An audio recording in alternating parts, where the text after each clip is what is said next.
That's the tight end, Zach Davidson. After that shocking sideline brawl, the NFL dropped the hammer. Shilo Sanders is banned for life. And let's be real, this wasn't his first meltdown in the spotlight, just the ugliest one yet. But the true shocker came seconds after the ban hit, when Sanders pulled the wildest move of his career.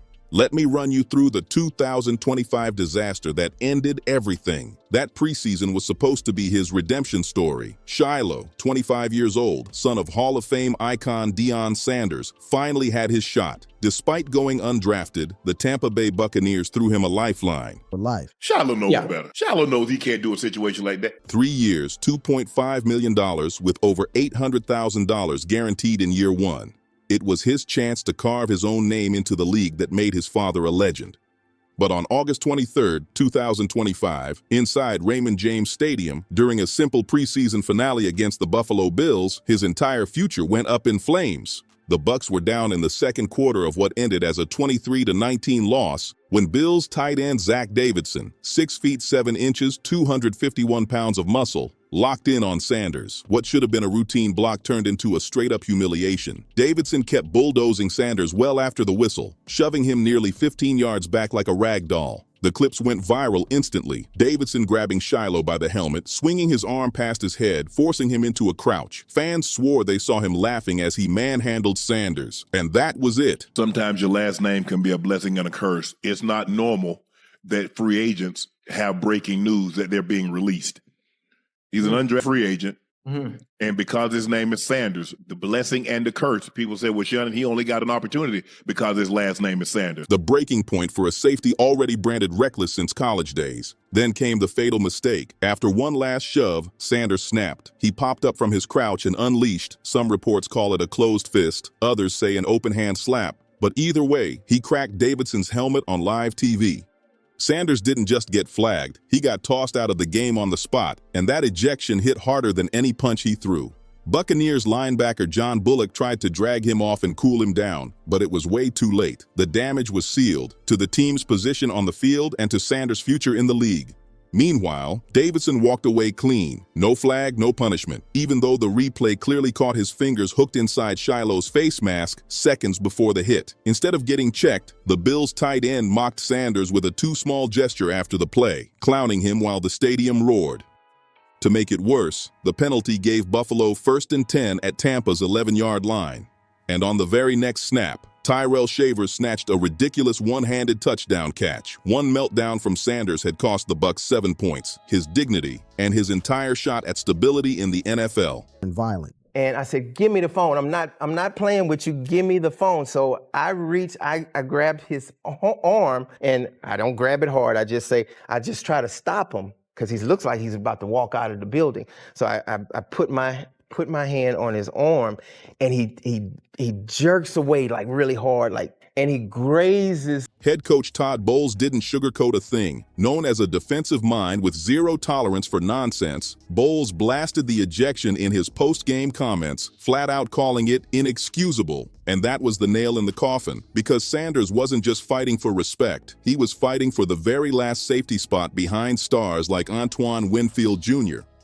The fallout was brutal and fast. Less than 24 hours later, August 24, 2025, the Buccaneers cut Sanders loose as part of their mandatory roster trims. Officially, they called it standard preseason evaluations, but the timing said it all. His NFL dream was basically buried before it started. And here's the kicker, Shilo wasn't rolling with small-time agents. His reps were Drew Rosenhaus and Robert Bailey, two of the slickest power brokers in the game. Rosenhaus is infamous for his next question catchphrase and for muscling fat deals out of NFL front offices. But even with that firepower behind him, they couldn't save Sanders from being thrown out like yesterday's news. They scrambled anyway, blasting out statements begging other teams to take him on waivers or stash him on a practice squad. They hyped his bloodline, his raw athleticism, his upside.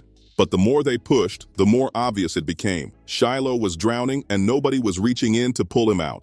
Shilo is a man of many talents. I don't know if you guys know, he's a man of many talents, and he's going to be straight. All the Sanders are going to be straight, with or without football. You better believe that. The football world lit up in response.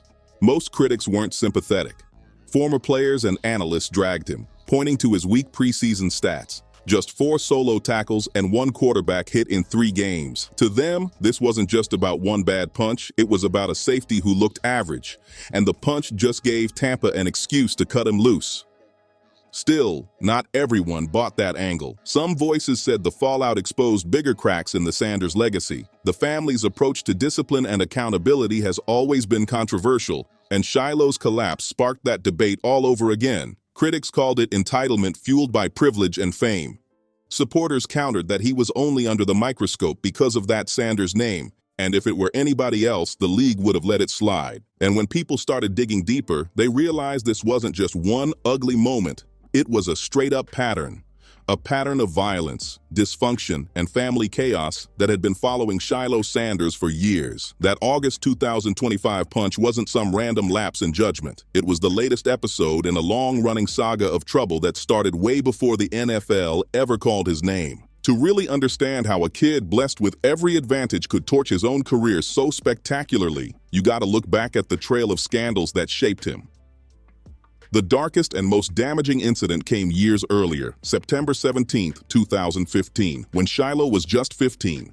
The scene? Focus Academies, better known as AAA Academy in Dallas, Texas, a private school where his father, Dion, was both CEO and head football coach. What should have been a minor issue about breaking the school's no-phone policy turned into a nightmare that still hangs over Shilo's life.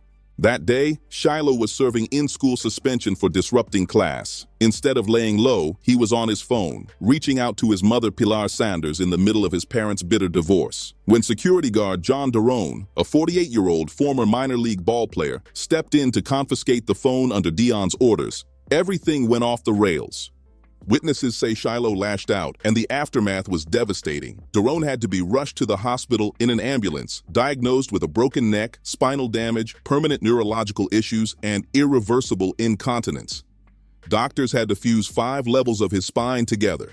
He's been living off disability checks ever since, stuck with ongoing treatments and the looming threat of more surgeries.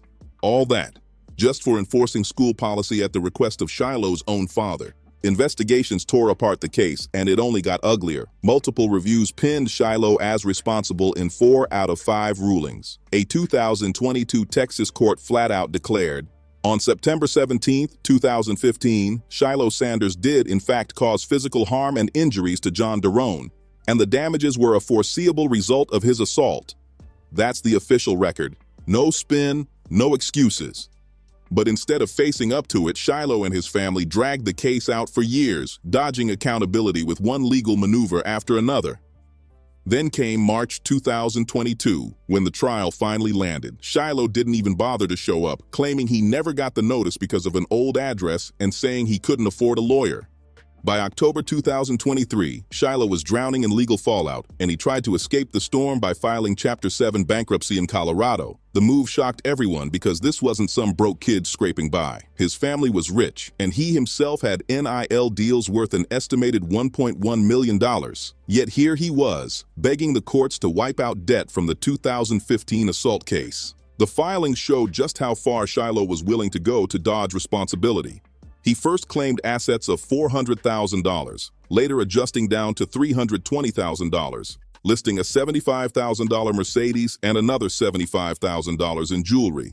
But critics swore he was playing games, hiding money in shell companies, and downplaying his NIL earnings to skate out clean. Derone's attorney fought back hard, arguing the debt came from a willful and malicious injury, which by law couldn't just vanish in bankruptcy court.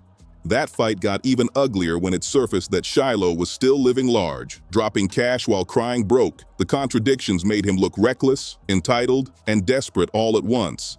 And the violence wasn't ancient history. On the field, Shilo's reputation kept haunting him. At Colorado, he was branded as a dirty player, stacking late hits that made rivals furious. The low point? October 12, 2024, against Kansas State. Shilo was fresh off a broken forearm comeback. But instead of redemption, he delivered chaos. He blew coverages, whiffed tackles, and looked so lost that even his own father, Coach Deion Sanders, blasted him as horrible and rusty. But what really stuck was yet another dangerous late hit, this time on running back DJ Giddens. Fans said it could have been career-threatening. By then, Shilo wasn't just rusty, he was reckless. And the drama didn't stop at the whistle. Off the field, his mouth made as many headlines as his hits. Before the 2023 Oregon game, cameras caught him threatening opponents, shouting, "I'll beat the Aussies out of every one of you and your coach," a chilling line considering his long history of actual violence. But the deeper you look, the more you see the roots of his downfall weren't just football, they were family. Shilo grew up in a storm. Deion and Pilar Sanders had one of the messiest divorces celebrity culture ever witnessed. Public fights, ugly custody battles, even domestic violence allegations turned their home into a war zone. In 2012, Pilar was arrested for allegedly attacking Deion in their Prosper, Texas home, with a 12-year-old Shilo right there in the middle of it.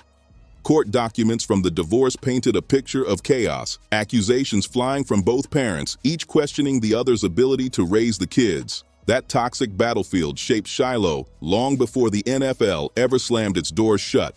Both parents were hurling bombs about each other's parenting skills, and for young Shilo stuck in the crossfire, dysfunction became normal life. Fighting, chaos, and confrontation weren't just things he saw, they were things he learned, and Deion's role in shaping that mindset can't be ignored. At first, Deion sided with security guard John Derone after the 2015 assault, but then he flipped the script, calling Derone a grifter and leaking edited video to TMZ to make Shilo look like the victim. That kind of protection, no matter the cost, may have convinced Shilo that consequences didn't apply to him. The financial ghost of that attack never left.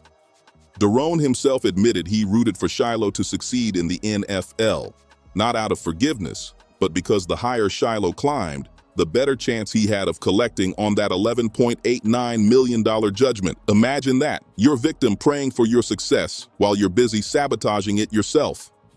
On the field, the same flaws kept reappearing. Teammates and coaches whispered about his reckless late hits, his hot-headed blow-ups, and his lack of control in key moments. Those concerns followed him everywhere, and when draft day came, even with his bloodline and physical tools, no team touched him. Going undrafted wasn't just bad luck. It was the league saying they didn't trust him. And what made it worse was the family's reaction. Instead of digging into the root of his anger, the Sanders camp doubled down, pushing victimhood narratives and legal loopholes. To outsiders, it looked less like support and more like enabling, setting the stage for the NFL disaster that came years later. But to really understand why that August 2025 punch became the breaking point, you have to rewind to his golden beginnings. The privilege, the legacy, and the destiny he was born into. Shilo Sanders wasn't just any kid. He was born February 9, 2000, into one of the most famous dynasties in sports.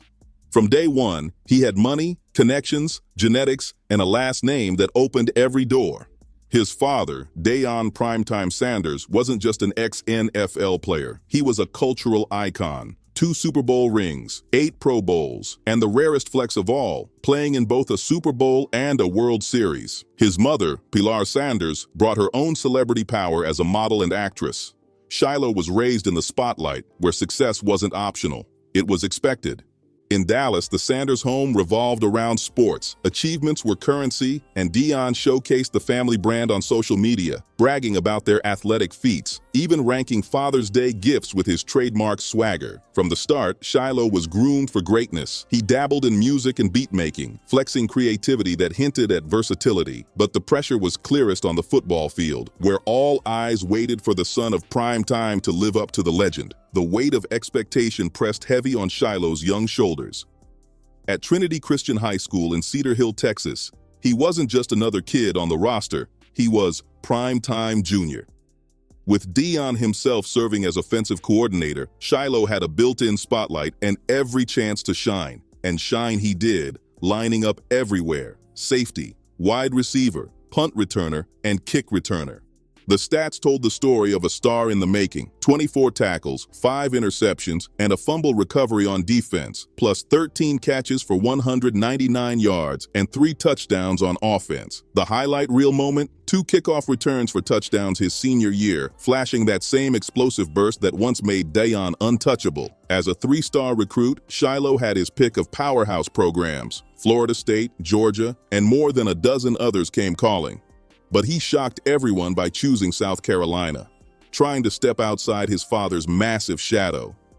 In 2019, under head coach Will Muschamp, he showed glimpses of the promise scouts drooled over. 4 games, a couple tackles, and a fumble recovery as a freshman. By 2020, the COVID-shortened season, he finally broke out. 9 games, 4 starts, 32 tackles, and a monster 10-tackle performance in an upset win over Auburn. It looked like the rise of a Sanders heir was real.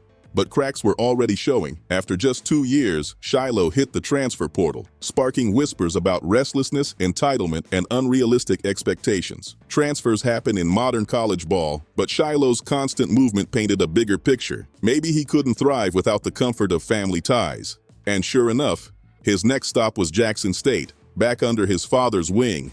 To critics, it screamed nepotism. Could Shilo actually succeed without Dion holding the door open? At Jackson State, the story flipped again. In 2022, an ACL injury chopped his season down to just 7 games. He put up 20 tackles and an interception, but the injury rattled his confidence and limited his mobility. It was a setback he never fully recovered from.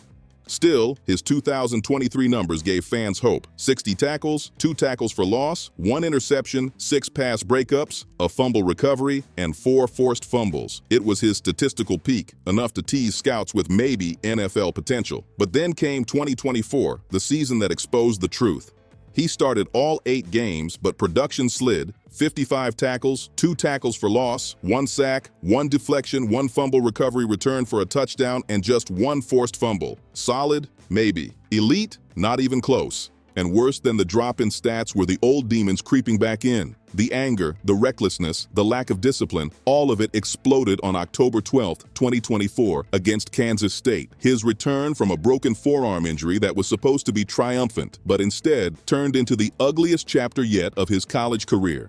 The draft snub cut so deep that Shilo even fired his own father as his agent, half joking, half serious, and went out to hire powerhouse rep Drew Rosenhaus to try and save what was left of his pro dreams. It was a desperate gamble, and it showed just how far his stock had fallen. When the Tampa Bay Buccaneers finally picked him up as an undrafted free agent, the headlines looked sweet. A 3-year, $2.5 million deal with over $800,000 in guaranteed cash. But behind the numbers, it was clear. This wasn't belief, it was a gamble. Tampa was basically betting they could fix him, hoping the team's strict culture under no-nonsense head coach Todd Bowles could polish a player who had red flags written all over him. But preseason told the truth. Across 3 games, Shilo delivered just 4 solo tackles and 1 quarterback hit. No big plays, no momentum, just struggles to prove he even belonged on the depth chart. And the reality was brutal. He was battling guys like Kayvon Merriweather and Rashad Wisdom for what everyone knew was the very last safety slot behind stars like Antoine Winfield Jr. And that's the real tragedy of Shilo Sanders. He wasn't some underdog who fought against the odds. He had every privilege, every connection, every chance to make it. And still, time after time, he managed to be his own worst enemy, burning the opportunities others could only dream of.